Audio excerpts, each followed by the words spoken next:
பெரியாழ்வார் அருளிய திருப்பல்லாண்டில் 6வது பாசுரம் பார்க்கலாம்.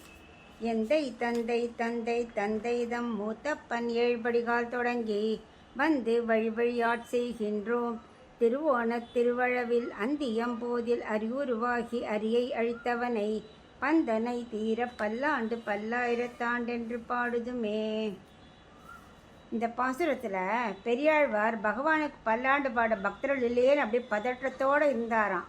அதை பார்த்த பக்தர்கள்லாம் பெரியாழ்வார்கிட்ட கவலையே பட வேண்டாம், நாங்கள்லாம் பரம்பரையாக நரசிம்மர் பக்தர்கள், நாங்கள் இருக்கிறோம் பகவானுக்கு பல்லாண்டு பாட அப்படின்னு சொல்கிறதாக இந்த பாசுரம் அமைத்திருக்கார் பெரியாழ்வார். இப்போ பாசுரத்தில் ஒரு அர்த்தம் பார்க்கலாம். இங்கே பகவத் லாபார்த்தியை பற்றி கூறுகிறார்.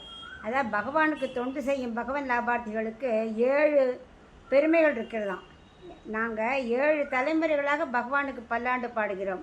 அதாவது யார் யாரெல்லாம், நான், அதாவது எந்தை தந்தைன்னு இருக்குல்ல, எந்தை, அதில் நான், என் தந்தை, தந்தையின் தந்தை, அவருடைய தந்தை, அதுக்கப்புறம் அந்த தகப்பனாருக்கு உள்ள தந்தை தவிர இவருடைய மூத்த தந்தை, அப்புறம் அவரோட தாத்தா, ஆக 7 தலைமுறையாக விடாத நாங்கள் பெருமாளுக்கு பல்லாண்டு பாட வழி வழியாட் செய்கின்றோம். நாங்கள் விட்டதே கிடையாது.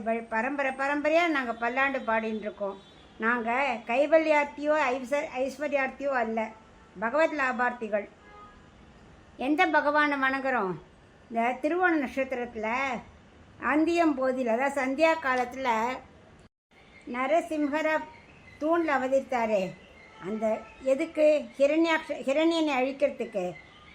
அவருக்கு அழிச்சதுனால களைப்பு ஏற்பட்டிருக்கும் இல்லையா, அந்த களைப்பு தீர அவருக்கு கண் திருஷ்டி வராமல் இருக்கிறதுக்கு பல்லாண்டு பல்லாண்டு என்று போற்றி வாழ்த்துகிறோம் அப்படின்னு தெரிவிக்கிறார்.